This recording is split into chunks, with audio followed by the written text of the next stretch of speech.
coming in. So, all right, we are recording. So good morning, I'm Sarah Crom. I'm the Senior Transportation Planner with the Space Coast TPO and the Project Manager for the development of our Transportation Resiliency Master Plan. And thank you for joining us for our task force meeting number 2.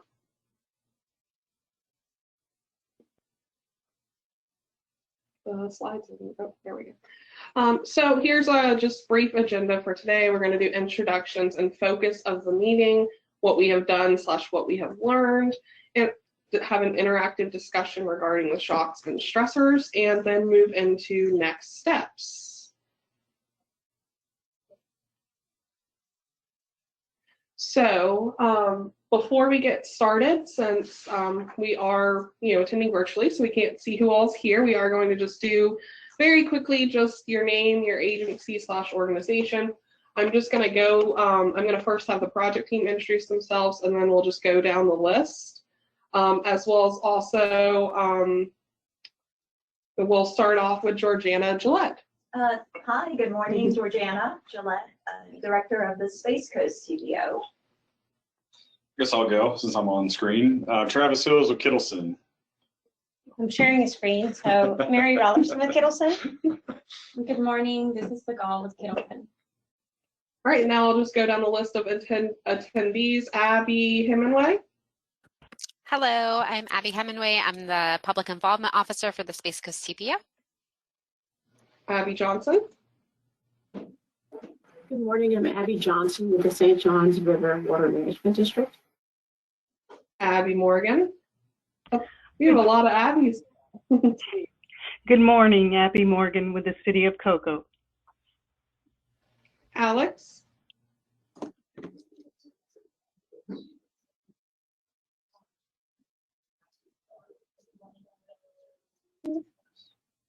Alex Bernard.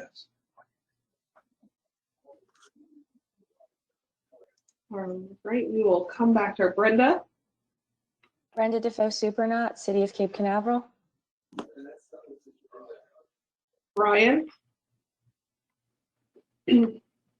Brian Smith, City of Cocoa. Okay, and then I have several callers. So does anyone know if they're caller 1? Hi, this is Debbie Coles with Brevard County. All right, Debbie Coles is caller 6. Oh, sorry. I had no No, idea. you're fine. I don't know if you can call. You're on the phone. Yeah, Todd Corwin. Todd Corwin with the City of Melbourne. I'm one of the callers as well.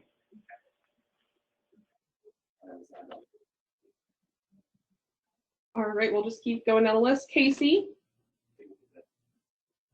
Hi, good morning, Casey Lyon, Florida Department of Transportation. I'm the Environmental Permit Supervisor. Chelsea. Hi, I'm Chelsea Forgenet with the Space Coast TPO. Chris.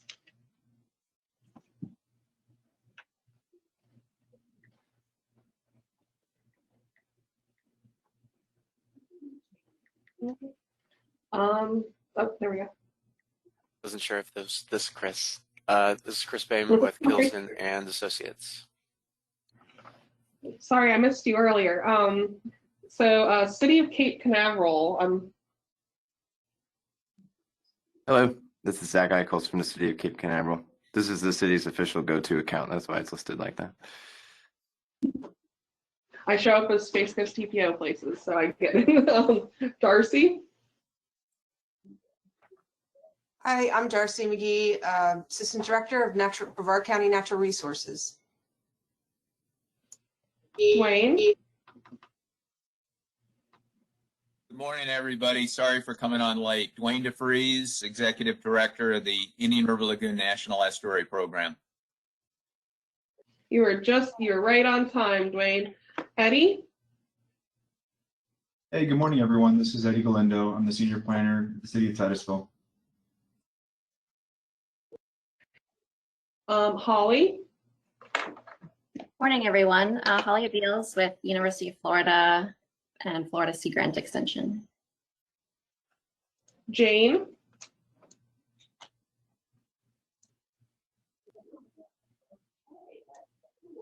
Oh, Jane, I saw you mute and then it muted, unmute, and then it muted back. There we go. You're mute. Hi. Good morning, everybody. I'm Jane Hart. I'm from Brevard County Planning and Development. Jared.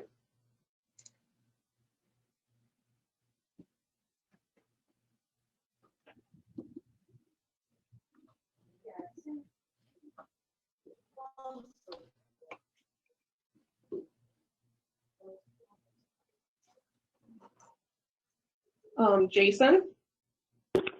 Jason Mahaney, Town of Grand Localia. John.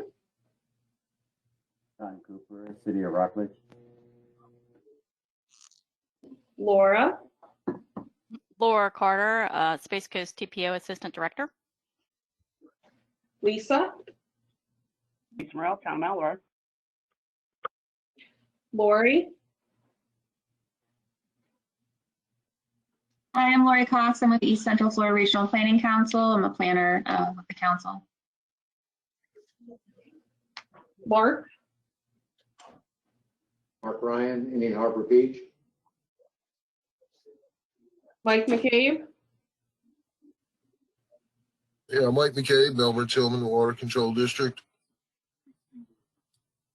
Sorry, I'm late. Oh, no, you're right on time. We were just about to call your name. You hit it right in the alphabet. Steve Shams. Good morning. I'm Steve Shams. I'm the District 5 Planning Supervisor with FDOT. Tara. Tara McHugh, East Central Florida Regional Planning Council. And last but not least, Tim. Tim Ford, City of Titusville Redevelopment Planner.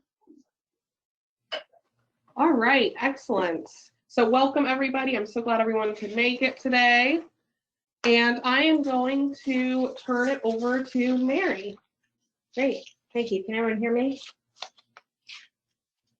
Not in this room? Yes, we can hear you, Mary. Thanks. Great, thanks. So next slide, please. Oh, it changed on yours, but not. It's just a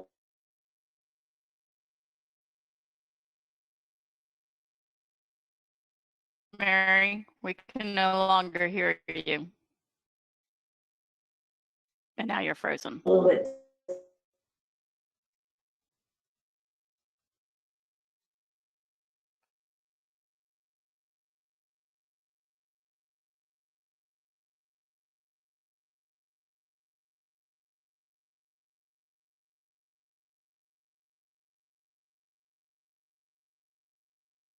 So just a little bit about what we've done and what we've heard since.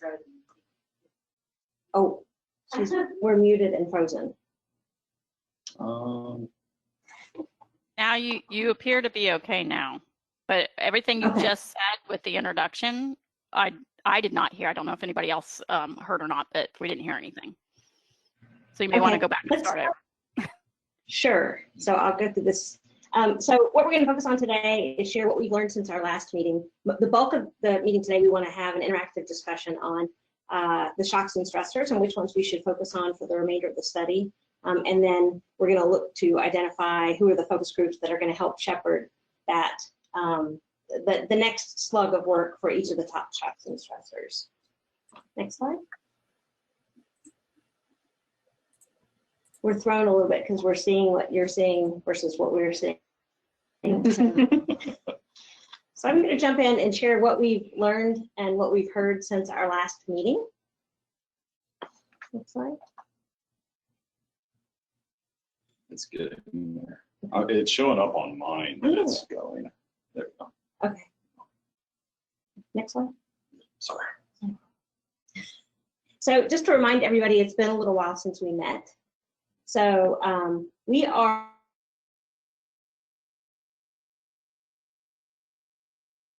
here in May, almost June, So we met for the first time in January. So we've spent the last couple of months looking at existing conditions and also reviewing a lot of work that you guys I lost have audio. done. Now it's back. Okay. Okay. Yeah, we're good. Maybe I should. I turned off my webcam. I'm going to turn off my webcam as well. Yeah. Sorry, guys. We're having a little bit of technical difficulties in the room. We're going to try. We're going to going ahead. Yeah. So we spent a fair amount of time understanding what our existing conditions are. We're now in the point where we're looking at our future conditions and trying to identify those top shocks and stressors that may potentially put our people and infrastructure at risk. Our next step is to identify, based on those top shocks and stressors, where does our most important infrastructure overlay with that, and then the bulk at the beginning, at the end of the year, will be focusing on the mitigation strategies that go with those. Next slide.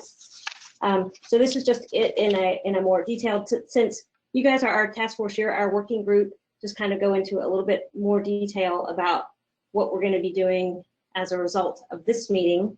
Is once we identify the top shocks and stressors, we're going to work with the focus groups to identify what are the influence areas, what are the critical infrastructure and critical communities and areas that would overlap with those influence areas, and then start to work to develop mitigation strategies for each of those. Next slide. So some of the stuff that we've been doing so far, you guys have been prolific in work related to resiliency. So we've been looking through a lot of that, everything from the work that Brevard County's been doing to the other local municipalities, the Regional Planning Council, and the resource agencies as well. We've also identified and collected data. We're developed a long list of shocks and stressors, and then we're going to work through that long list with you to identify a short list. We also, the Space Coast CPO launched a public communications, public involvement, social media education campaign around resiliency, and we know that you guys have been doing some work on that as well. We held a couple of stakeholder work sessions. The first was with the environmental stakeholders. The second was with the economic stakeholders, and then we had a discussion with the transportation disadvantaged community. It was our initial discussion to try to understand, are we focusing in the right areas, and then how do we best engage transportation disadvantaged communities.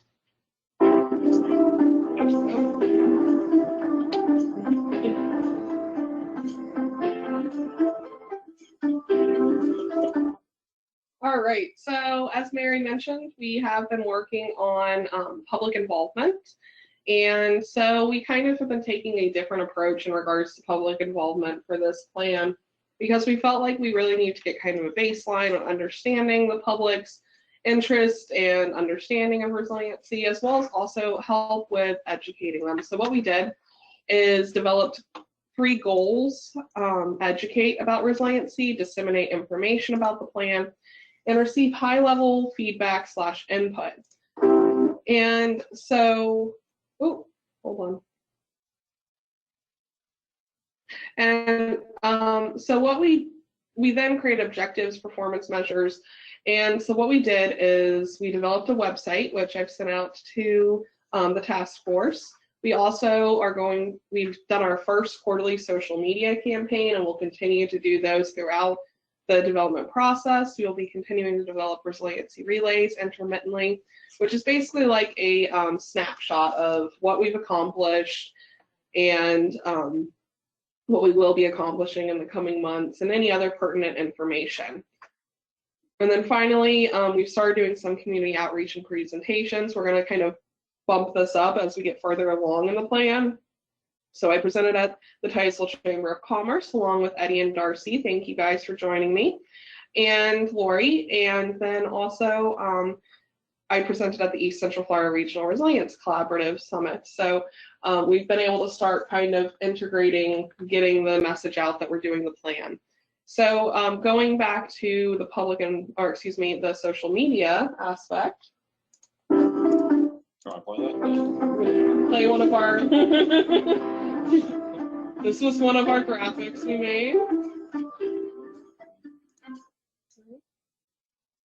And so what we did, well, really what Abby did, was she developed a set of messages and graphics that we used on Facebook, Nextdoor, and Twitter, excuse me, my mind blank there. So Facebook, Twitter, and Nextdoor, as well as also some surveys. And so depending on the platform, the surveys kind of were all different because of the way that the platforms work.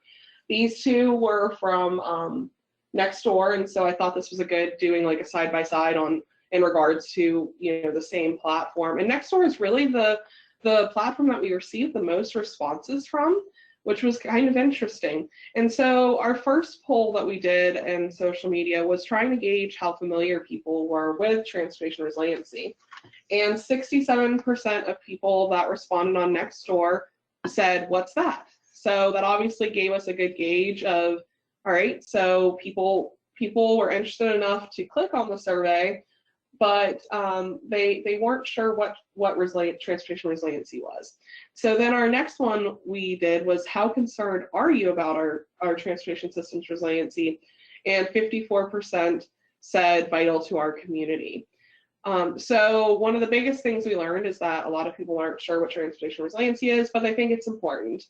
They also, as you can see, we had increased impressions and engagement going from between these two posts, and so that were about 2 weeks apart. So hopefully we'll be able in our next quarterly campaign to really dig deeper with the public and also and continuing to educate them, and also kind of move the needle forward on getting people engaged about transportation resiliency and the plan. Abby, would you like to add anything? Hello. I just think this was a really interesting campaign to launch. It kind of gave us a lot of creativity and fluidity. So it was interesting to see people's perspectives on the topics of transportation resiliency and really just launching that campaign. And it's all about education and information. So I think it was, we got some really great results. So I'm excited to keep moving forward in the project. And then do we have any questions for Abby about the public involvement campaign or any of our public involvement activities?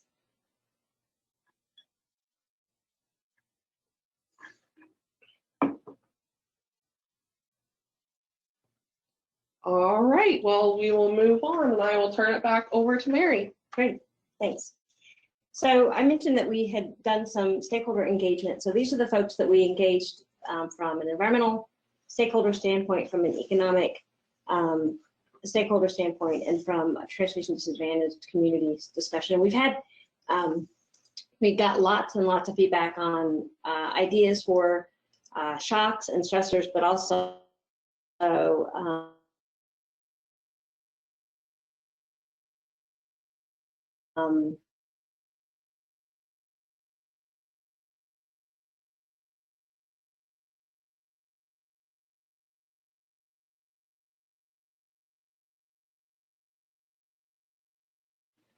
ways to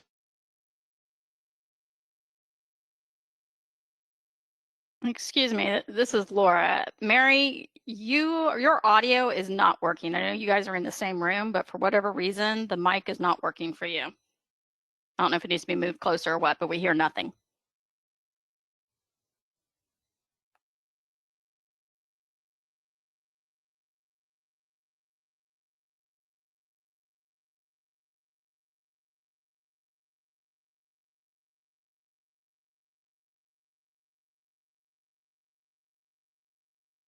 All right, we should be back on. So we can't hear Laura. Laura apparently just tried to speak to us. All right. Hey, How you about guys. now? There All we right. go. All right. The previous slide, we didn't hear anything that Mary said. And I guess you can't hear us either. We can hear you, Laura. Can you hear us now? Okay. Yes. Okay. Okay, So, you were finishing up with that outreach. Okay.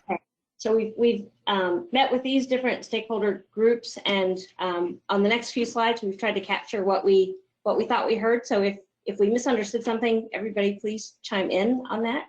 Next slide.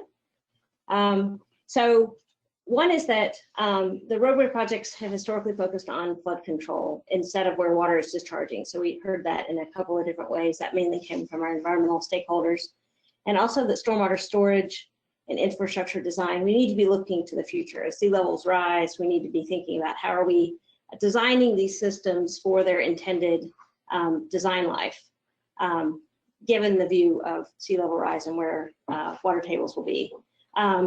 We also understood that transportation infrastructure issues influence economic growth, and that was in a couple of ways, in both attracting businesses to the area, but also in making sure that businesses have good access to employees.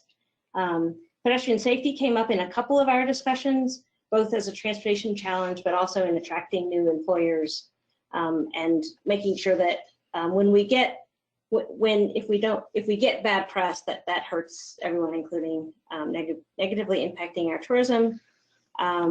Overall safety and security of the transportation system is important. We heard that not all the north, south, and central Brevard all have different ways that they're connected, and so we need to be mindful of that. And also connecting between the mainland and the bridges is critically important.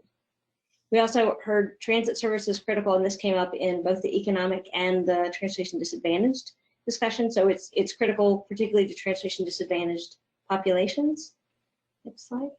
And then when we think about our areas in Brevard County, that North Brevard has more conservation lands and prominent transportation connections to Orlando. Central Brevard has more multimodal. It's prominent, kind of focusing towards port and beach access and adequate access to the west. And then South Brevard is where we've got the fewest connections, and we should be mindful of that as we move forward, as we look at redundancy.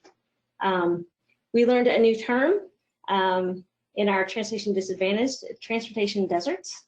So so we're going to be mindful of that as we start to map our areas, our critical areas of concern and critical infrastructure. And those are places that don't have transit or lack safe pedestrian and bicycle facilities or have facilities that make it a barrier for people walking and biking.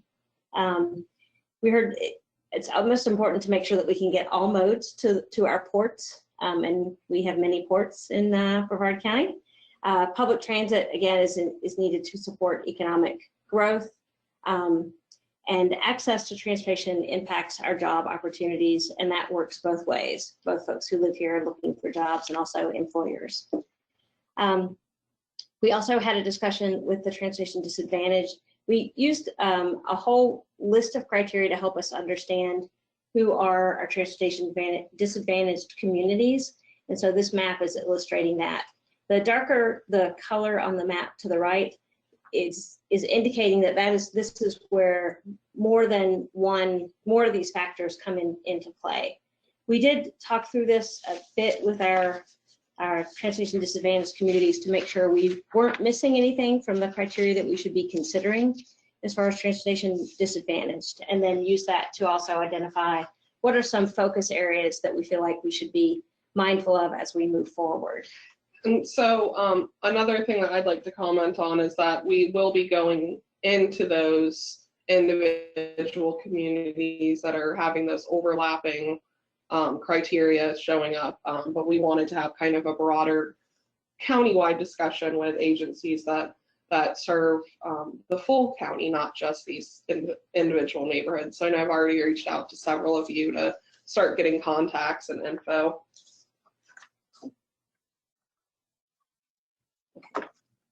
So this is where we're hoping you can still hear us. Can we do a sound check? You're good. Okay, good. So the role of the task force has many, but one of them is that we also want to hear from you.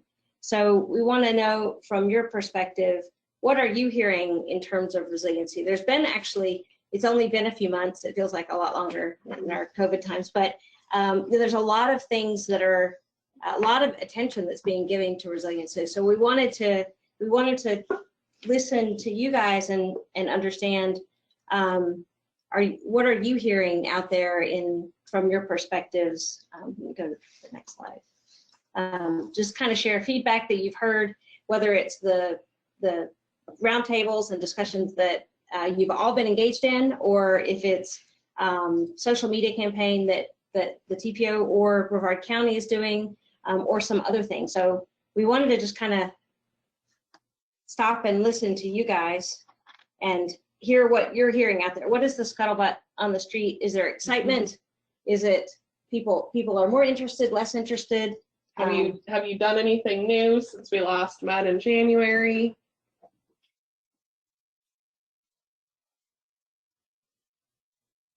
We could we'll start calling on people. So have you heard anything else? Are there any other opportunities or concerns that we didn't cover in the past couple slides?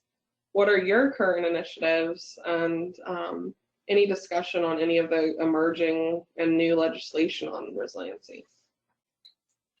All good topics of discussion. Sarah? Yep. This is Darcy.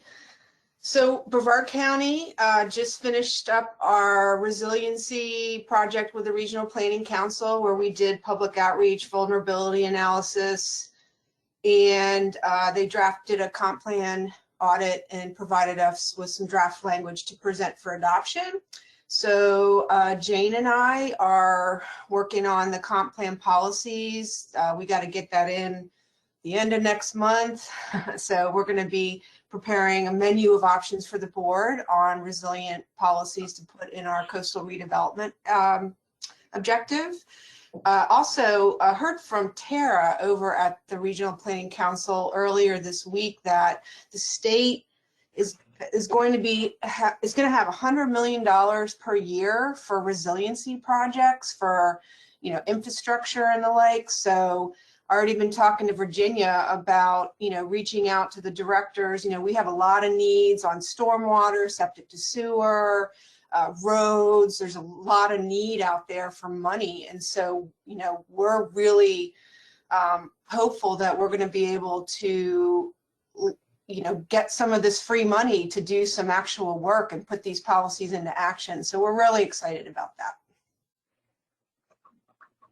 That's awesome. Thank you so much for sharing. And on the subject of Resilient Brevard, I know you guys did a lot of surveys, and Lori, it would be really awesome if we could get the survey data. Yeah, I think that's actually posted on the website, and likewise, I'm looking at your slides where you have some great data in there, and I'm thinking to myself, ooh, this is some stuff that we're kind of lacking for information, especially, we want to be equitable and diverse and try to, implement some of these concepts. And Sarah, you're very familiar with this, that the steering committee of the regional collaborative. So you've got some good stuff in there that we want to use, and we're happy to share what we have with you. Awesome, thank you. Dwayne, I think I see you unmuted. Yeah, I'll just jump in on the federal side. There's a lot of, discussions right now between majority and minority leadership in the House and Senate about the federal stimulus package. Big gap between, what Democrats are seeing as the whole package, which is a combination of infrastructure and social initiatives, and especially the Senate Republicans. As of literally this morning, there's kind of growing expectations that these bills are going to start to split out, and we'll see transportation infrastructure, including water infrastructure, kind of as one decision point, and then some of the social issues as another. And so everybody needs to be really watchful because almost every one of those infrastructure dollars, wherever they wind up going, is going to have some, resiliency component to it. And so whether you're looking at state money coming out of this legislative session, which once the governor signs the budget, it will be significant, and these federal dollars, you know, every single infrastructure project should be considering resilience as part of that front end thought process. And hopefully we start seeing that ship turn a little bit, especially with some of our larger partners. But I do think we are going to see a historic opportunity for new funding in this arena. And, you know, we'll just have to see where it shifts out and how it gets delivered state by state, agency by agency. So I'm encouraged that we've turned the corner. I'm just not sure where that turn is headed yet until we see where the money goes.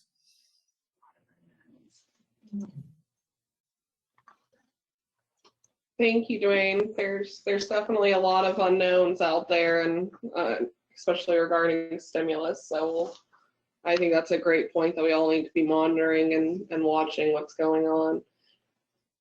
Anyone else heard anything of interest or had any other opportunities, concerns, initiatives over the last couple months? Share some good resiliency news, bad resiliency news. I'll throw in one more from a meeting that I attended last night. The Brevard Indian River Lagoon Coalition, you know, had a gathering, a very small VIP gathering, and it was called Big Thinking. And so they brought a number of folks in to talk about economics, infrastructure, regulation.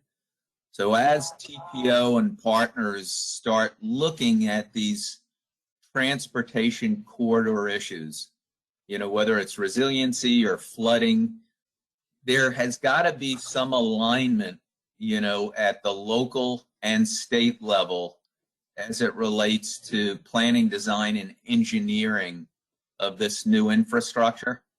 And there is in my opinion, personal opinion, a significant gap in how we envision a transportation corridor improvement or new corridor development as it relates to some of these green design, you know, building with nature opportunities. And so while we're talking philosophically about this, and I think with a lot of agreement, especially amongst the people who may be on the line today, I don't see that alignment, you know, with permitting, you know, with the design and engineering, you know, and so we're going to need to start to think about how we close that gap between what we think we want and outcomes for resilience and the front end of these projects that to a large degree are being designed and engineered the same way they were 20, 30 years ago. And so that issue came up last night as kind of one of those big thinking needs that we're going to need to address over the next year or two. So that's a really good point. And you know, in the environmental stakeholders meeting, we started to have this discussion about that permitting isn't keeping up with what our needs are today, much less where they're going to be if we think about sea level rise in the future. And there was some discussion about modifications to the permitting regulations. I don't know if the water management or DEP or anyone can kind of share, is that continuing to happen? It's been looked at for the last couple of years, but nothing new has come out. Anybody want to share what you do know about that? Will you repeat the first half of your question, please? I'm sorry. Yeah. So building on Dwayne's point, are we seeing any emerging changes to our regulations in terms of stormwater, water quality, from a permitting standpoint?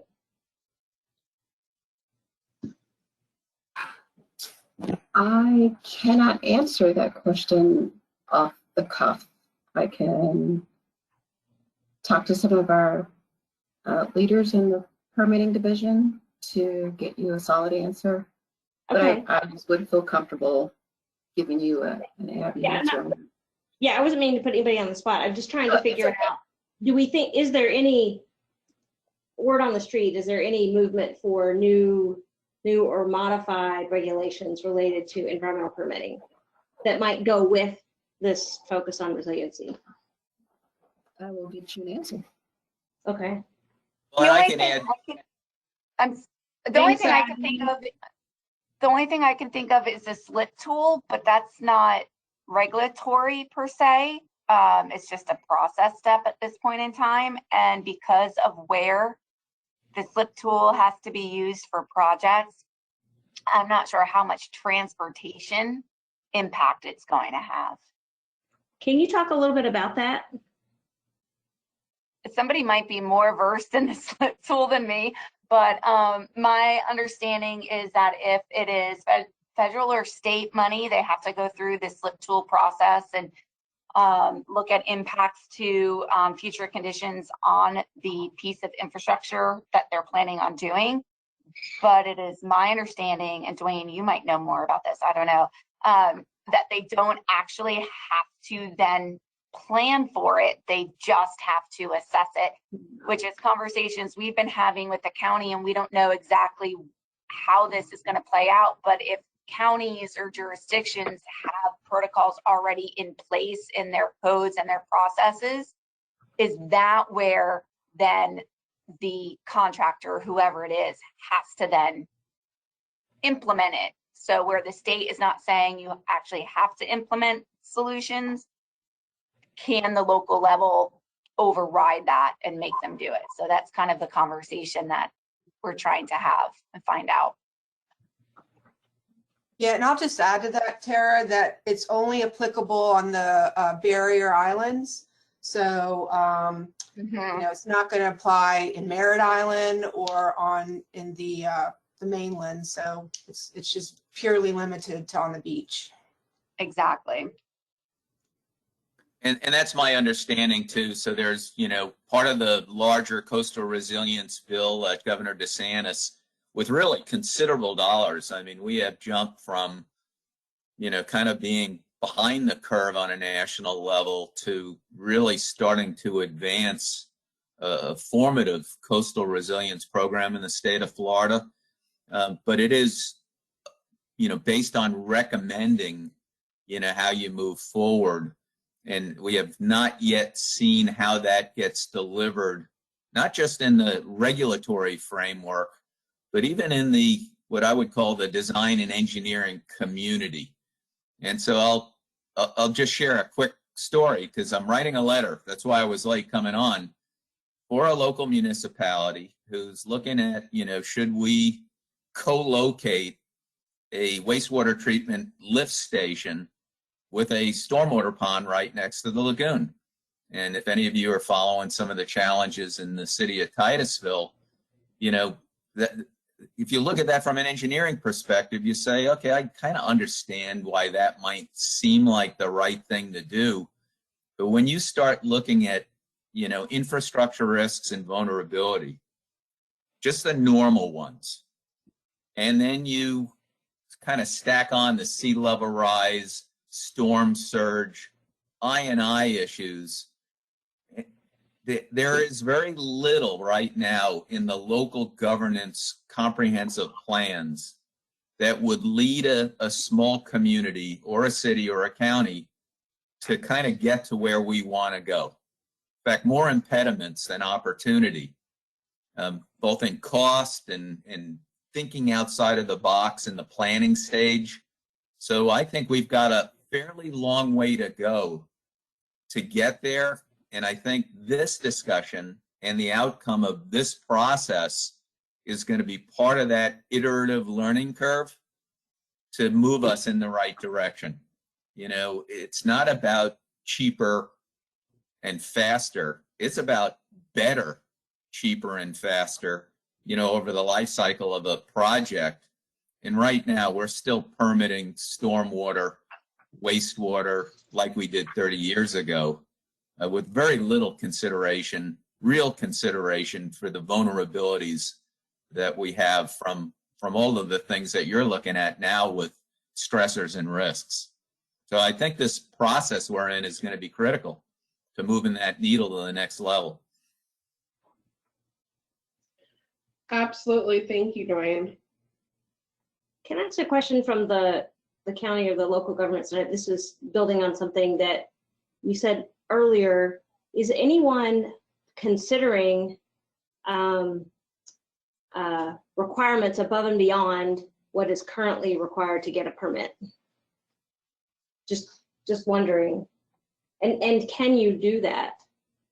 Is there any limitation to, if you know you want to treat more water or design your system differently, do you need permission? Does everyone have the authority to regulate that?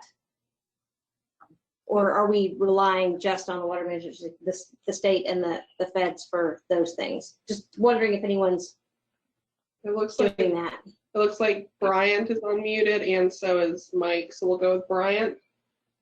Yeah, over at COCO, what we've started doing, if they exceed the minimum requirements, which are the district's requirements and ours, then we offer an incentive on their stormwater fee. So if they can retain, say, the 100-year storm on site, then they'll get a reduction in their annual fee. Is anyone taking you up on it? We just started it last year, so it really only apply to new development, and we haven't had any hit yet. That's a great example. Anyone else doing something like that? I see Mike is unmuted. Yeah, Melbourne Tillman has a policy for any new connections to our canals that they have to meet a discharge requirement of 0.08 CFS per acre for the 25-year storm event. So, the canals can only take so much water at a time. And so we're trying to, throttle that discharge back a little bit. Okay. Now for, just to add, like for some of these roadways that are being expanded, I will go ahead and accept the current discharge requirements for those roads, and anything above would have to meet those new requirements. Mike, can you say that again? If you're at what point? Your project at what point?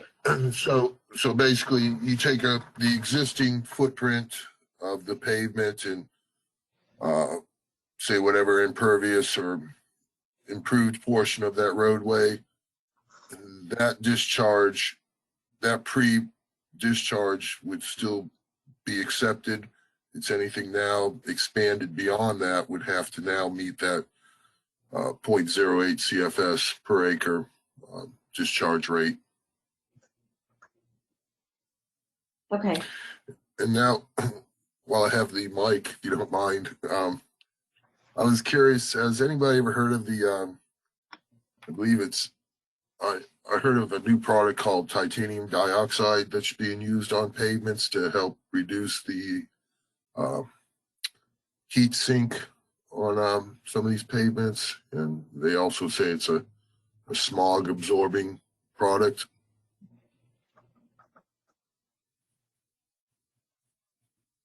And while I'm on it, I think you were talking about the SLIP, right? That's the sea level impact project projection studies for state finance coastal construction for Rule 62S-7.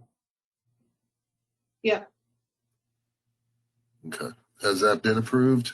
Because I'm just seeing where it's all proposed right now. Tara, have they finalized that, or is it still kind of in some discussion? I know they stopped taking comments, so I'm not sure what the next step is. I think they were looking at July. I'm not sure if that's still valid, but I thought I heard them say July is when it would be implemented. Awesome. All right, well, I think in the interest of time, and we have an even longer discussion coming up, that we'll move on if no one else has any pressing items to bring up.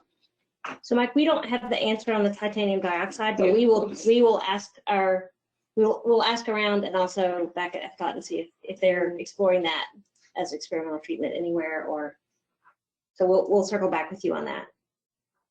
Thank you, Mary.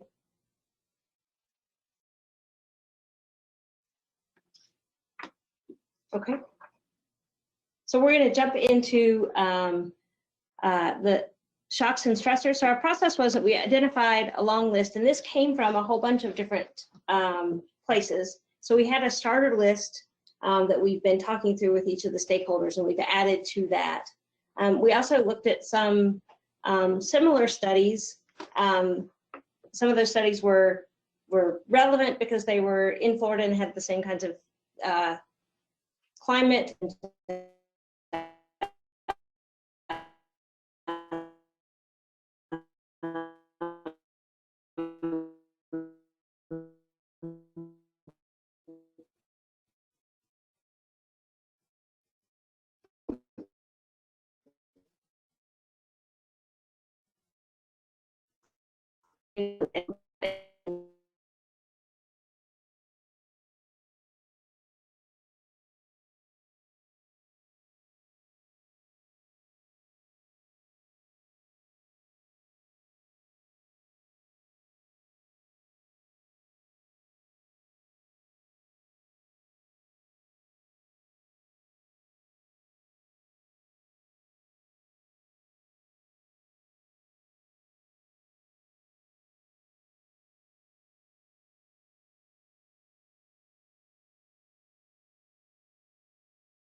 Of the things on the right that we were proposing for removal, is there anything that you think needs to be put back on the left?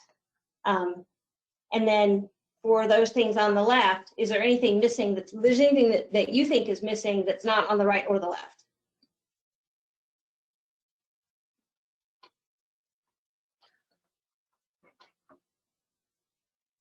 This is Lexi Miller with Satellite Beach. I just, can you guys hear me okay? Yes. Okay, can you please just expand on, so on the long list, it was bike, pedestrian, transit was listed as a shock or a stressor. Can you expand on what exactly that means in terms of it being a shock or a stressor, or how it was, like the thought process behind it? So that goes back to when we were kind of discussing earlier, what came out of our stakeholder meetings is the idea of the transportation deserts, or which was a new term that we have to give credit to Susan McGrath from Brevard Achievement Center for coming up with that one. But basically the thought is that this is a stressor on our community to have lack of multimodal mobility. So the lack of bicycle and pedestrian and transit facilities. And we felt like that one should be moved off of the suggested list because we already have our bicycle and pedestrian master plan. There's a very specific program to be addressing those gaps in our bicycle and pedestrian system. And then Space Coast Area Transit has their transit development plan and also their transportation disadvantage service plan that are two plans that basically are working to fill the gaps in the transit system. And so if we have specific plans for a program, we felt like it should not be considered as our final list of shocks and stressors for this plan to consider. And keep in mind that we want to get down to 6 or less shocks and stressors that we focus in on. Thank you. Yeah, no, I just, I hopped in a little bit late, so I think I was still trying to get my computer to agree with me this morning when that was happening. So thank you so much. We're all having technical difficulties, but yeah, so thank you very much. I appreciate the explanation. Absolutely. So, and that's not the only, so some people were throwing things out as shocks and stressors. We wanted to be true to what we were hearing. So those are on the list, but we might be thinking about them as effects or not quite to the level of a shock or a stressor. They're more, the shock and stressor causes certain impacts.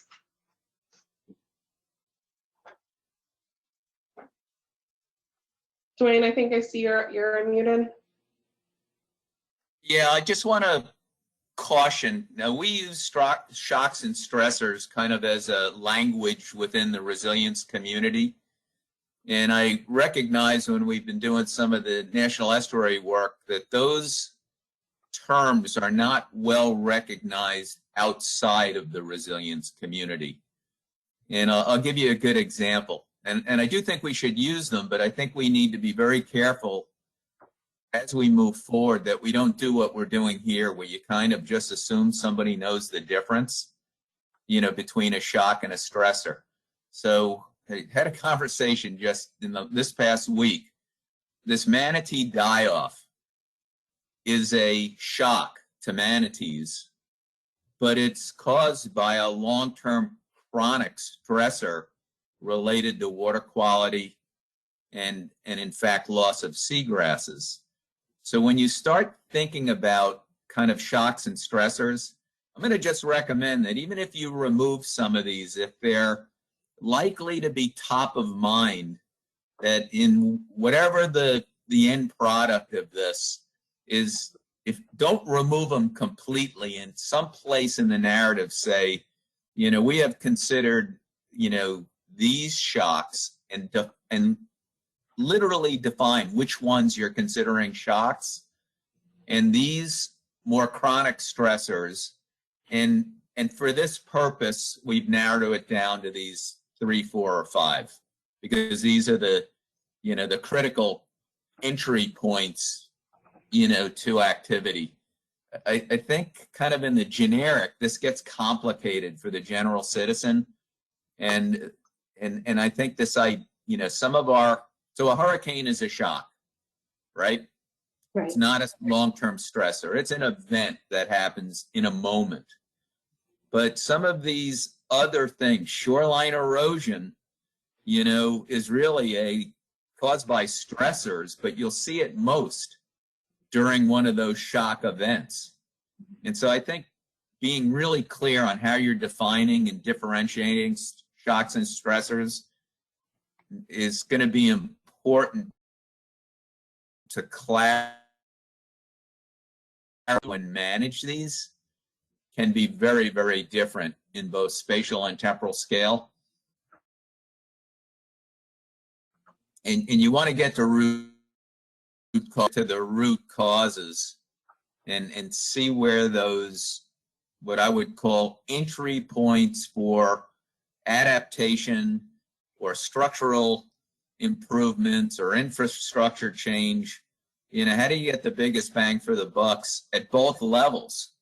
You know, the long-term stressor and the shock. So just something I've run into with the NEP, and there was a lot of negative pushback, you know, from the, what I would call the ecological and environmental community, that those terms just simply didn't work with some of the things we were considering. So, you know, just a caution that we need to be very definitive in what we're considering shock, what we're considering stressors. Some of them may be linked, in our intervention strategy, you know, needs to kind of deliver the biggest bang for the buck across the boundary of the, you know, vulnerability. Absolutely, and we've had a lot of discussion of, we don't want to not include anything, but what you were saying is basically having a narrative of discussing what the relationship is of these like proposed for removal shocks and stressors. And I totally agree with you on the discussion of the language barrier. As you know, just yesterday I heard someone say that you know, the transportation planning organization speaks a whole different language than anyone else. So in a public meeting, so so yeah, we recognize that sometimes we're speaking a different language. So I appreciate that. And we also, we've had a lot of discussion. We mapped this out in a whole bunch of different ways. We didn't want to traumatize anyone by showing that to you, but we also understand that none of these are absolute. So there's a lot of overlap. And some of these are, like you said, some things are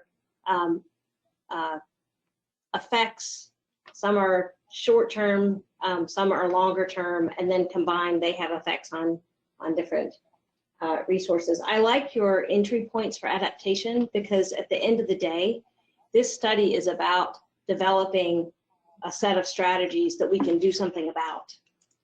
And so I think being mindful about those, if we can't affect something by developing the strategies, then that probably isn't something we want to focus on. Holly on the chat said, I agree that removal kind of sounds like it's not being considered. So like Dwayne's idea of maybe just referencing them maybe on the website and pointing out how they are already being worked on, and maybe then people can be referred to the other work by the Space Coast EPO. Which is not a focus of this study. Yeah. Not a major. Yeah, so yes, they're not being removed. They're just not a major, they're not having a scenario developed for them. We could just say that they're being addressed. Or yeah, and they're being addressed in other ways. So absolutely, thank you guys, both Holly and Dwayne, for the guidance on that. Does anyone have any heartburn about or feelings about, you know, the list that, or either list, you know, that, oh, absolutely, this should not be moved forward into a scenario planning activity, or, you know, I disagree with you, I think this one should, you know, is there any movement in the list? Because what we want to do is have kind of an interactive, almost like ranking activity with the like short list. Hey, Sarah, this is Zach from Cape Canaveral. Yep. Hi, Zach. Hi, I had to jump off for a phone call real quick. I'm sorry if you already mentioned this, but what was the discussion around placing autonomous vehicles and electric vehicles in the removal category? I know it's not removal per se, but what was the rationale with that? So there was, I guess I didn't give the full rationale. So it's twofold. So one is in regards to the ITS system, we're in the process, and it will be actually adopted or approved in July. We have an ITS master plan. So we've already developed a methodology and a plan in order to address ITS and TISMO activities, and that's starting to incorporate the CAV, EV activities in there. But I think that another part of that is that we're not quite there where we could begin to estimate like the growth rates and such. And I wish, is Steve on? Is Steve? He's on a TISMO. He's on. Oh, our TISMO person is in a TISMO. Is on a TISMO call instead of with us today. Involvement with FDOT. So there is a definitive plan to address electric and autonomous vehicles. So in case you weren't able to hear Georgiana, it was basically there's a lot of statewide activities, a lot of regional activities that are developing plans already to address that activity. And so we don't want to duplicate work. And on top of all that, it's, you know, it's one of those where what we say today is going to be different tomorrow. You know, not quite that fast, but you get what I'm saying. I mean, we may put together this plan and we say, okay, we're going to run a scenario for EV, which, you know, at the statewide level, they're just starting to get into that in terms of like their travel demand modeling and things like that. And then all of a sudden in a year or two, something completely changes and that becomes outdated. So yeah, just trying to make sure that as, you know, with these kind of evolving tasks that we're trying to stay current and kind of go along with what, you know, the statewide guidance is. So. Gotcha. Yeah, I was just speaking from the local perspective in the city. We're seeing a fairly quick increase in the number of people that have them and are demanding some type of infrastructure in place, and we're trying to get resources out to the residents to show them where they can get their own charging stations and stuff like that. So I just, in the city, we feel like it's moving quickly, and I just want to make sure that the county as a whole is prepared for that transition, since trying to get to a cleaner transportation economy. So thank you for the clarification. Yeah, Georgiana just mentioned that the state is developing an EV master plan as well. So yeah, a lot of those discussions are taking place. And, you know, from what I've heard just from our industry level, Florida is really on the front edge of all that. I mean, there's multiple kind of EV connected automated vehicle testing sites throughout the state. And, you know, there's a lot of legislation that's kind of being pushed through. So I think we're on the forefront. Florida as a state is on the forefront of that. So. That's awesome. Good to hear. I think I see Jared Francis is unmuted.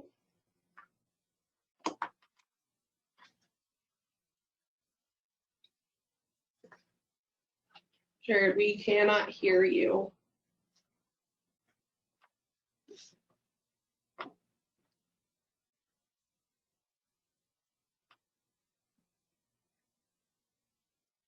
Can anyone else hear Jared?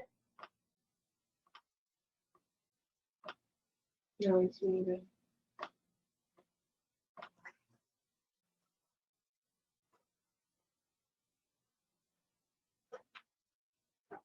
Any other thoughts on the column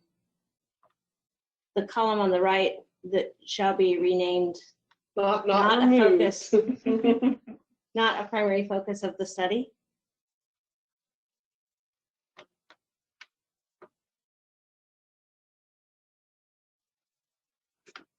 Jared just said he is having microphone issues. All right, so that being said, I think we can move to our next slide, which is an interactive, as best as it can be interactive virtually. So it's really developing a matrix for our consideration of these, you know, short, long list to kind of help us hone in on what are the top 6 or less out of these. And so we really wanted this to be more of an interactive discussion where instead of us just like, I think I just saw caller 8 join in. Jared, was that? Yes, that's me. All right, I wanted to give you an opportunity. Can you drop back to the slide before, since Jared?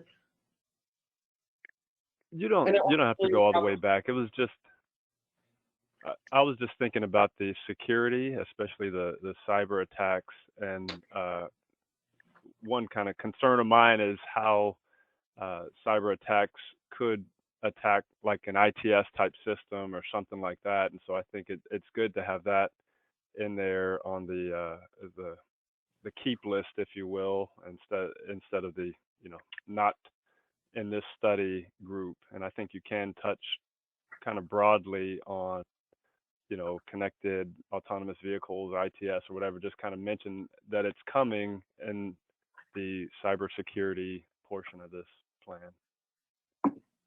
Yeah, that is a good point. Pretty timely with what happened a couple weeks ago with the Colonial Pipeline too. Right. So. Right. All right. So yeah, so basically we really wanted, instead of us just filling out a matrix on what we felt was, yes, high, maybe medium, no, low, we wanted to have an interactive opportunity for you guys to fill it out. So Travis is going to be live filling out our matrix. So basically the questions that we wanted to frame for these, I believe is it 7 or 8? It's 8, and then there are 2 slots down at the bottom in case there's something as we get through this that we think that maybe needs to come either back on the list or a new thing added to the list. Yeah. So the questions that we're wanting to ask is it imminent or currently occurring? Does it directly impact transportation? Because remember, we need to frame, this plan is framed in transportation resiliency, and potential impacts to transportation system, kind of rate that. Is it, a high impact, medium, low? And is data readily available? Because we have to make sure that we choose shocks and stressors to focus in on, that we actually have data to adequately build out scenarios and come up with adaptation techniques instead of just throwing darts in the dark. No with Ouija our board hands behind our the tea leaves, what have you. So flooding, do we feel that, is it imminent or currently occurring? I personally would say yes, but I'd love to hear from everyone else. I mean, I know I drove through a flooded roadway not too long ago in the last rain. Darcy says yes. Yes. Hey Sarah, it's Brenda. I'd say yes. Does anyone say no?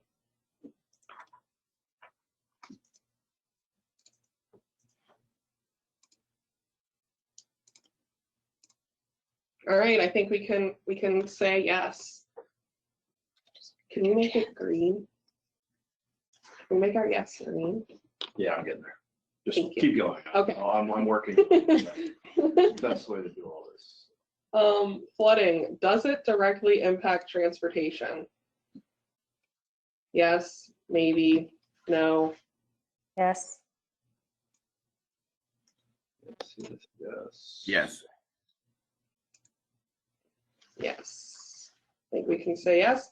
Potential impact to transportation system. What do you think is the potential impact? Do you think flooding is high impact, medium impact, or low impact? High. High. Okay, we have one high. Oh, we have several highs in the chat group. I'm looking ahead. I'm a yes across the board, with the exception of security, which I think is a maybe. Hold on, Dwayne. We're getting there. Dwayne was probably the teacher's, he worked ahead and was sitting there bored half of the day. Is data readily available on flooding? I definitely, oh, thank you, Dwayne.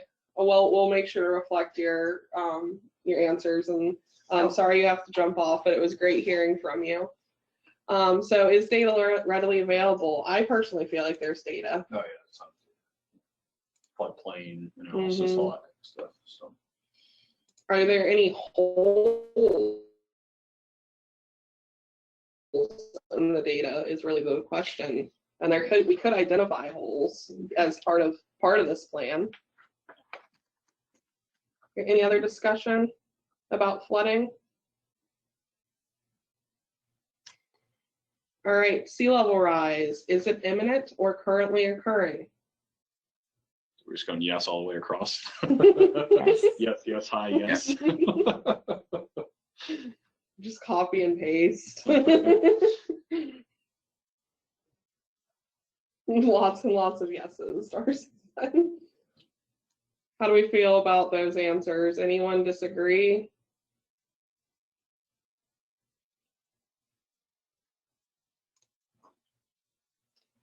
I think we can replicate as well for hurricane/storm surge. Does anyone else have any thoughts though? I mean, we know we're going to get a hurricane. It's just when and how big. Jared, I'd love to hear you talk about how, it has directly impacted, how hurricanes and storm surge have directly impacted transportation.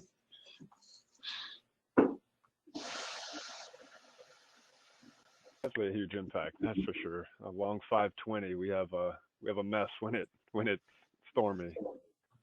We have a whole park that's pretty much underwater. It's hard to tell where the park starts and where the water stops and the park starts sometimes. And I think I see Lexi is unmuted. Yeah, I would, and this is a little bit looking ahead. I would almost say that hurricane, storm surge, and then shoreline erosion might kind of need to go hand in hand. Just with how, like, it almost shoreline erosion, at least how I perceive it, is it tends to be a stressor and a shock as a result of that hurricane, storm surge. Those big events. I think they tend to parallel each other. And correct me if I'm wrong or if I'm off on that viewpoint. I'm happy to learn more. I tend to think about those things kind of as sisters. I agree. So those are two that we could lump together. Certainly, as we think about how we mitigate those, they're likely to be the same, how we would mitigate. Yeah, and Laura and I actually had this conversation because I kind of playing with the presentation and such, kind of was like I could envision this as being what the answers are. Obviously, we wanted to have a conversation, not make the assumptions. And Laura basically said the same thing as she said. Sorry, I'm speaking for you, Laura. That ultimately, to mitigate for storm surge and a hurricane, you would do activities that would mitigate for shoreline erosion. And so could they just be paired together? Agreed. Yeah, I also agree. You're right. The mitigation strategies for each are one and the same.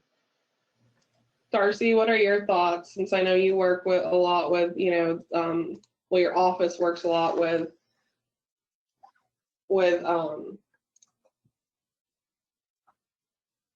shoreline erosion and shoreline types and such.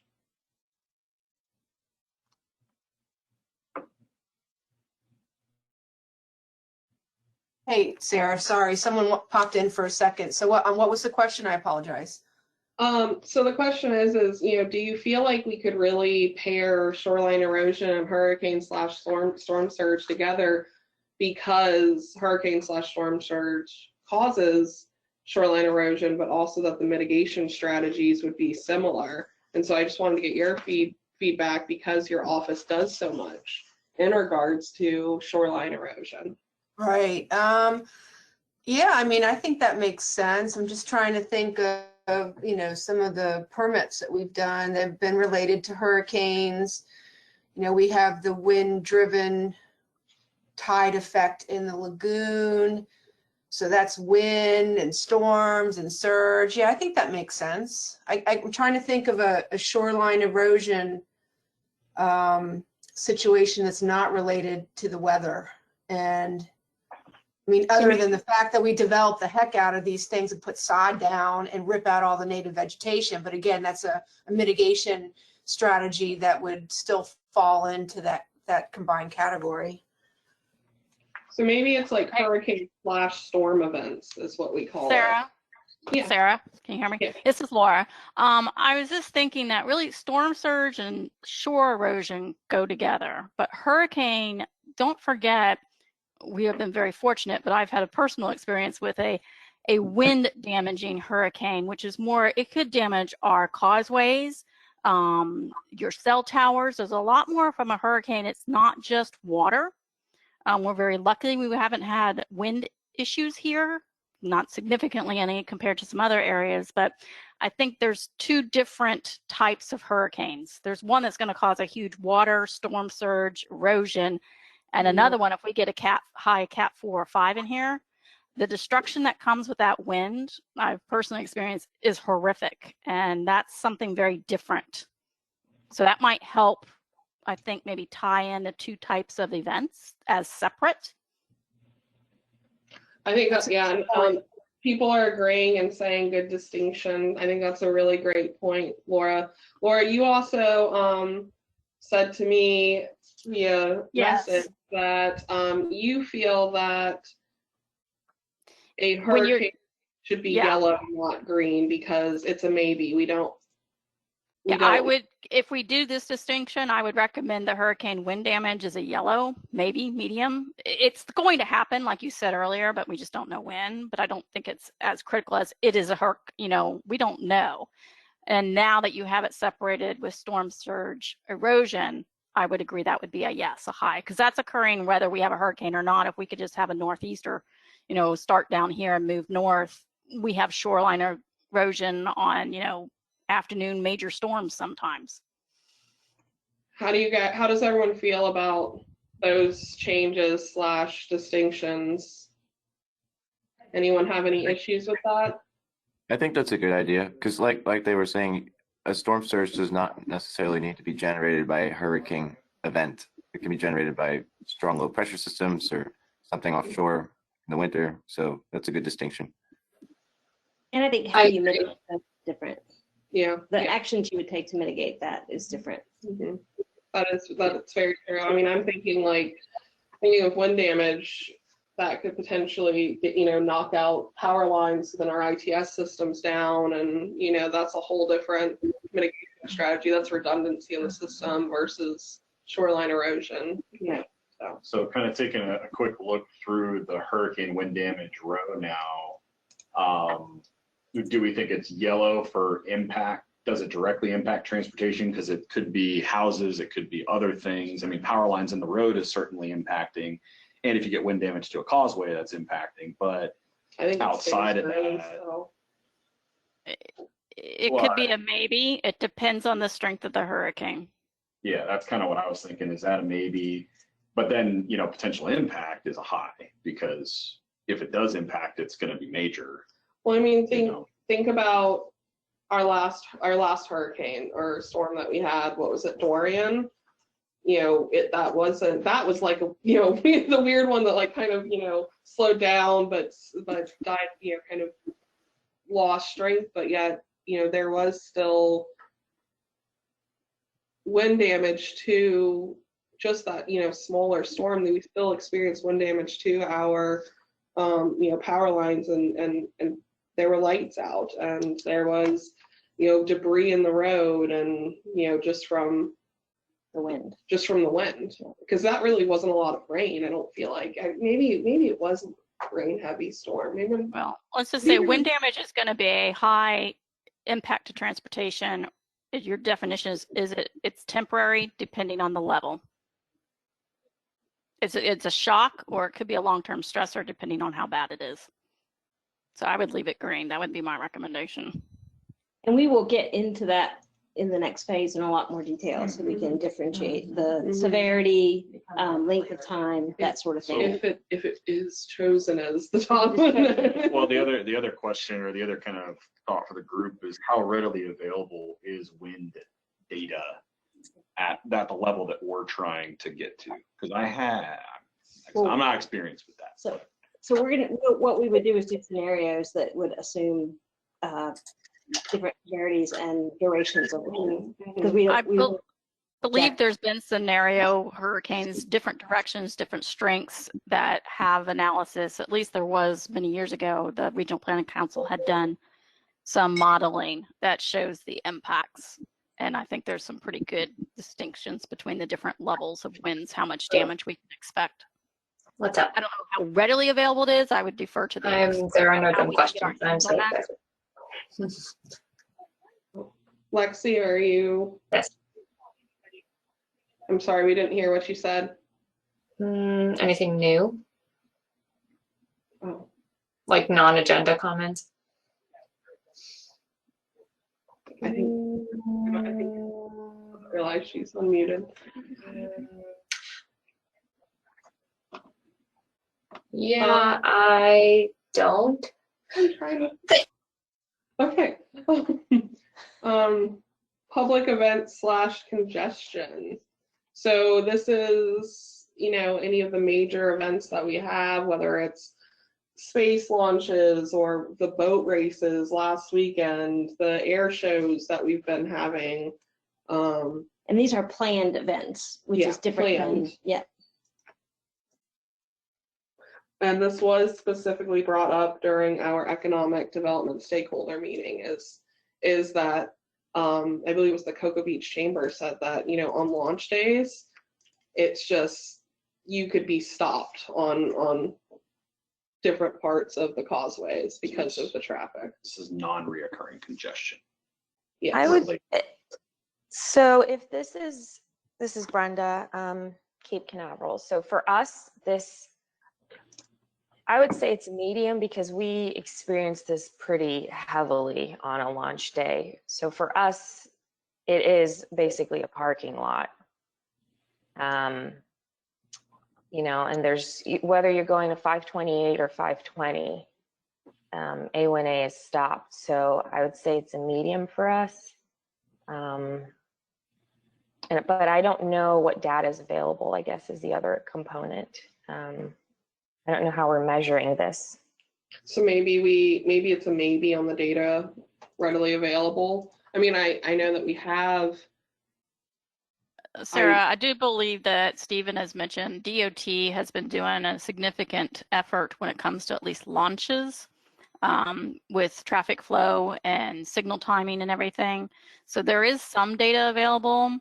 I think other data issues, though, might be, if there's the surfing events, there's the boat races, there's cruises on the weekends. I mean, there are other events that I don't know how much data might be available at this time. So that probably be a yellow.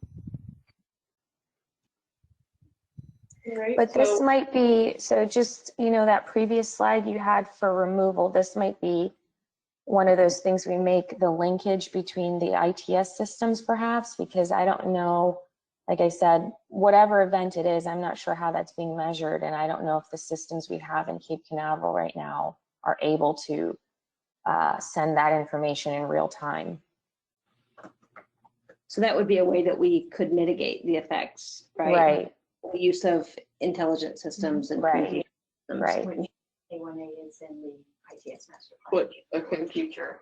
A1A is in the ITS master plan. That's coming out. Yeah, the ITS master plan, I've asked them numerous times and it should be included in there. There'll be a section talking about resiliency specifically and redundancy and stuff. That's actually some of the analysis we looked at when we were looking at different projects that are included in that plan. Are they, they got extra points or extra consideration if they were redundant of the program. So if one failed, there'd be a backup area or route that could be taken. So I think it's a crossover. It's one of those weird ones that will be covered, but certainly we could include it, I think, in this one too.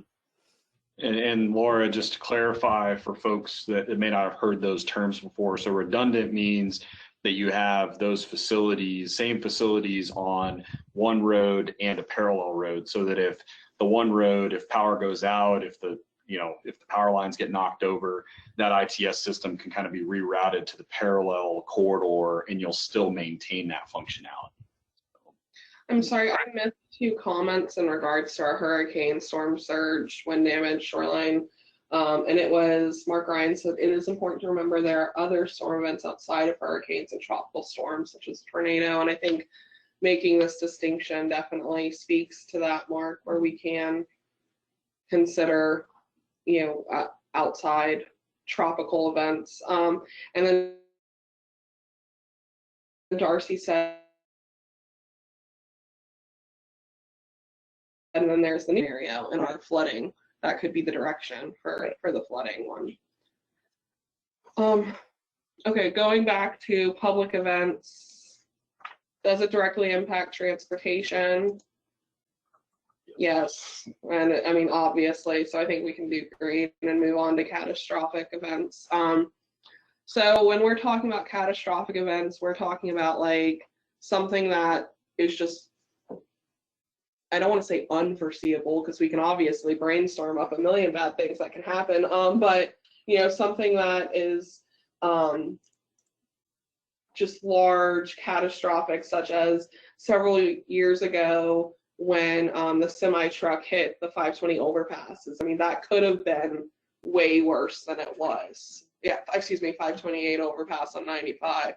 That's something that could have been very catastrophic, and luckily the damage wasn't as bad. Or, you know, heaven forbid the rail derail. You know, we have a derailment or a explosion out in the space at, you know, during one of the space launches, or you know, something catastrophic like that.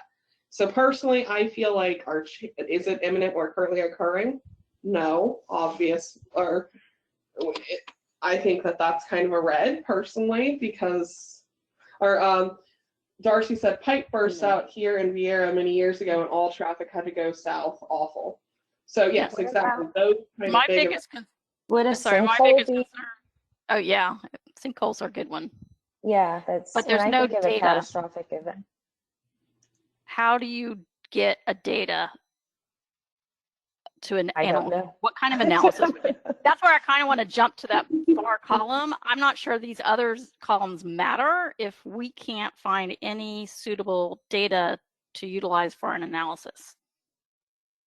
I don't know how you do that when it's like Sarah said, there's all kinds of catastrophic events we could come up with. Very rare and very random.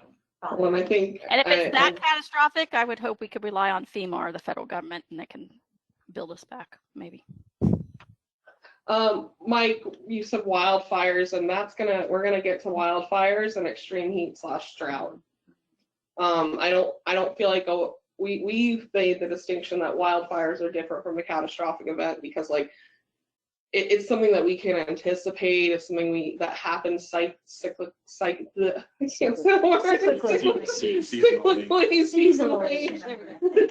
So we were going to get to that later. I think as catastrophic events are like as Laura was just saying, it's something that like data is not there. I think those are probably yellows. Yeah. Is everyone good with that? So we can get to wildfires, since everyone in the chat wants to talk about wildfires. Which, hey, I am all for it. As I worked for the EL program in a past life, and controlled burns were very exciting. So is it imminent or currently occurring? I think it's imminent. We know that we're in a heat wave. Are we still considered in the heat wave? Like, we were having a heat wave a couple days ago. They said we were. I don't know.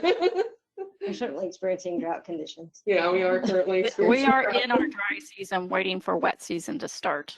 Yeah, happens every year. Out west now is having a drought issue. When are they not? So, does it directly impact transportation? It can.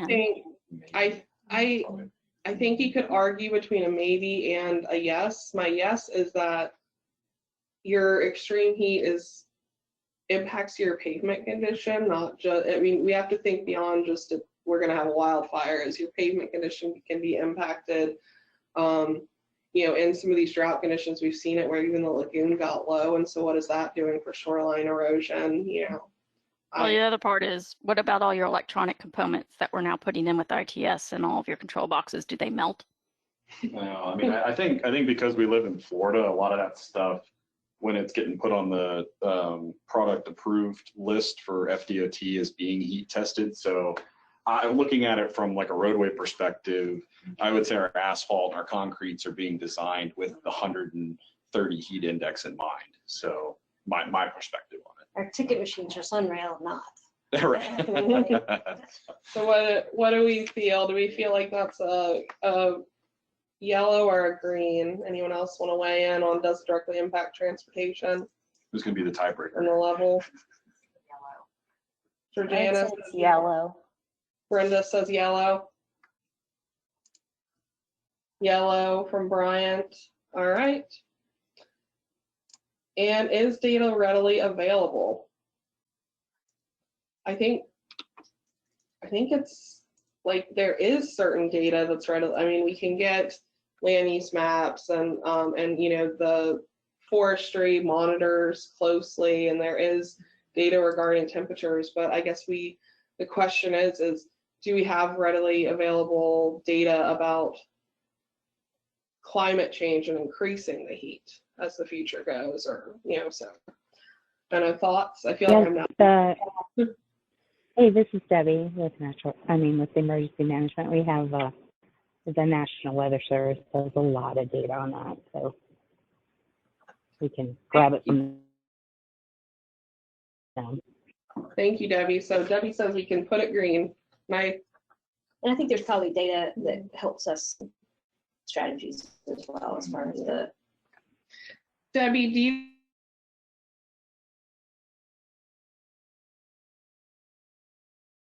guys have like basically someone in your office that works on like heat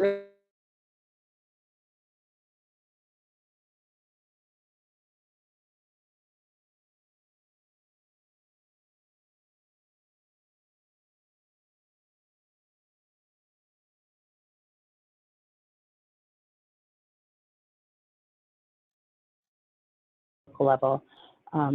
Just generally, one thing, and I'm not able to get on the go-to, so I'm just looking at the PDF. I see that you're missing some of the state agencies, and you jump, for instance, right to FEMA. I think FDEM should be your next go-to rather than FEMA. FEMA's going to give you a very high perspective, and while emergency management here locally and Florida Division of Emergency Management would give you a more local perspective on that and be able to link you up with other projects in Florida that have been done to mitigate some of these things. Awesome. That's great input for our next conversation. So I really appreciate that, Debbie. Okay, so our last one is security. I feel like Laura should lead this conversation because I think she was the most excited about security in the office. So I'm turning it over to you, Laura. Well, this one, best I recall in our discussions, it can have a wide range of meaning to different people, but this goes into the direct comments from the previous slide that we were discussing regarding cybersecurities, security of the system as far as how complete it is and how accessible is it from the outside. We don't want it hacked, especially this really is directly related to ITS type systems. It seems like, Sarah, there was something else you and I discussed that wasn't necessarily related to the technical side, but was considered security. I can't remember what it was now. I think that, so in the FAST Act, they kind of list safety and security together. Personal safety. And so it's like personal security is part of it. But I think we kind of differentiate that out with the fact that we address Vision Zero, you know, as a safety component. But I know we had a longer discussion. I think it was the safety that we got bogged down on, what level of safety should be lumped into security. Yeah.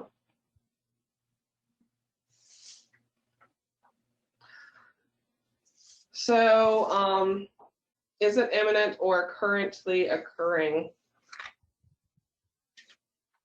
Depends on if it's 2 weeks ago or today. Or... Yeah. It certainly could occur. Yeah, I was saying the threat is out there, and I mean, in terms of these type of events happening, I think this is where the future of terrorism, not to throw out a pretty big word, but that's where I think the future of that's going to be going. Well, I think as more and more we rely on our communication systems to figure out how to evacuate, how to, those are definitely vulnerable, and so I just And where does just electricity factor into this? 'Cause that is a huge component of these systems. If we have power outages. Yeah, I mean, I think power outages is the impact of a lot of these shocks and stressors. Right. Another angle to look at would be the security of freight, because we've learned through the pandemic that lack was of part of the freight discussion. coming through is a problem and is a big disruptor. And that can be with the port. It doesn't have to be on our road system. It could be maritime also. Yeah, I was at the TDC meeting yesterday. The airport did not the airport. Port Canaveral did a wonderful state of the system update, and they were mentioning, basically the loss of income from the international flights from the Orlando airport, the fuel not coming through, and basically what they said is that every single international flight that leaves the Orlando International Airport receives its fuel from Port Canaveral. And so if the port was to go down and not be able to, from a security issue, and not be able to receive that fuel, then our international flights out of Orlando would be impacted as well. So figuring out the influence area is Yeah, going to be so really that's a big interesting. influence area. So Jared and Darcy say it could happen at any minute, and so they feel it's green. Does anyone else feel any way, or? All right, so we're going to color it in green. Does it directly impact transportation? I think yes. We just experienced. Florida didn't experience it as much as other places, but with the pipeline, but we could. I do not think that data is readily available, though. Yeah, that's the hard part. Does anyone feel differently or know of a data source? All right, we're going to color in red because I know we have 22 minutes left, and so we still have more to discuss. So Holly and Jared both said that they agreed. No There wasn't enough data. All right, so taking this into account, this matrix, and basically being able to look at the colors and such, we wanted to get like a live vote on this. So we are going to have you jump on Mentimeter. And we're actually going to make you vote on them based on the matrix and the discussion, not necessarily your personal feelings, but Can I ask a question before we jump to that? Yeah. So we didn't specify water quality. That was something that we were talking about earlier about permitting and that sort of thing. Is that something that is that something that is a standalone, or does it get integrated into any of these, or is it something that we just assume is taken care of? I personally feel like water quality is something that the TPO, Holly, excuse me, I combined your first and last name. Holly has to show the matrix again. I personally feel that water quality is something that the TPO is trying to integrate and like across. Right. We're trying to think of it with every single project. Yeah. And so yes, Darcy, we're looking at this through a transportation lens. So Since Dwayne wasn't on, I just wanted to throw that out there before we jump to that, just to make sure we were good. Okay, can we hop over to the Menti, Travis, because there's something funky going on. I do not have it pulled up, so you will have to. You want to take? Yeah, I can just take control. And apparently it's only letting people put in. Hold on. Let me I'm gonna reset the results. And there's no one do it yet because apparently it's not letting participants choose. Okay.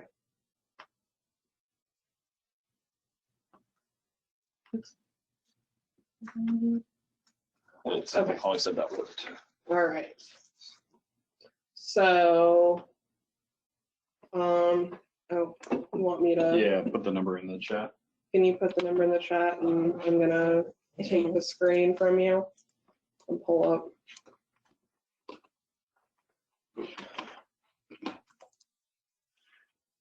All right, so the number is 6516772. 7772. Oh, 7772. So you go to, because I know we have some people that can't see the screen, menti.com. That's Menti, menti.com, and your code is 65167772. And you can choose up to 5. You don't have to choose 5.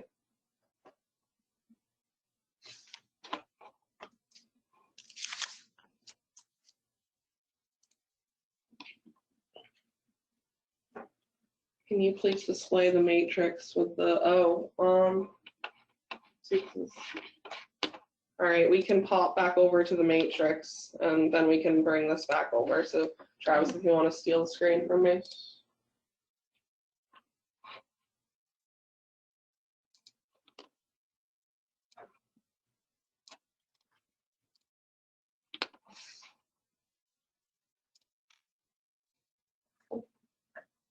Not gonna work. Won't do pictures. Oh. Ooh, I wanted to include a screenshot of the matrix in the chat. I don't think that's gonna work. Oh, there. Travis is working on. Need to go down, search the screen. You can steal it from me.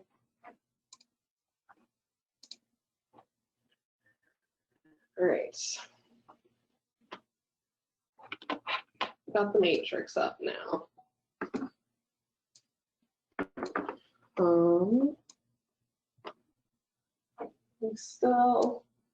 We've only received 14 responses. Oh, 16. With 25 including us, so we'll. Yeah. But you can select multiple, right? Yeah. Yep. That's 16 people. Yeah. 16 people or 16 selections? No, 17 people.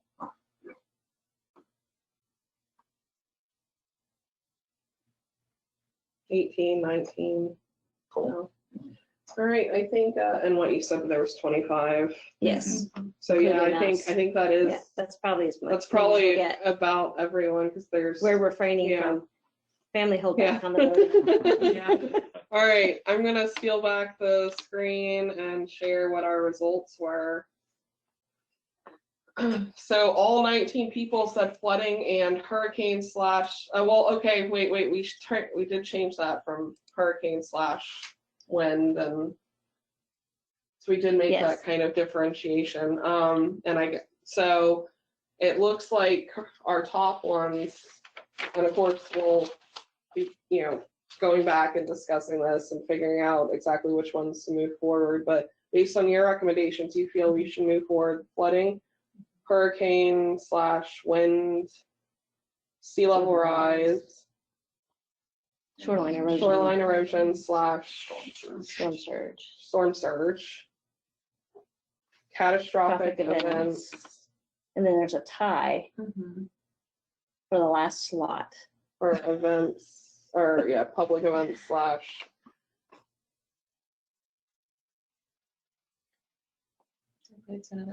And of those catastrophic events was a red in terms of data. Yeah. But public events and extreme heat were.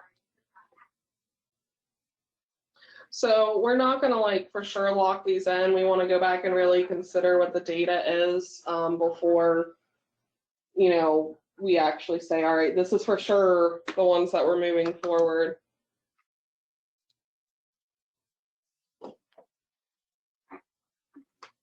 If you had to choose public events or extreme heat, does anyone have like a absolutely for sure, I feel like this one over this one? My only direction, this is Laura again, public events and congestions are always going to be occurring because of where we live, whereas extreme drought we know is going to occur, but is longer term, and I think strategies for the events we might be able to have more of than really implementing strategies to prepare for extreme drought. I think they'll be covered by other strategies in other areas. Which would mean to And, you focus know, on. I think it probably is covered too by the local ag department. You know, that's somebody I didn't notice was a stakeholder in your list. Yeah, Eddie, that could be a potential of extreme heat, is when roads when FHP has to shut down roads due to visibility from smoke.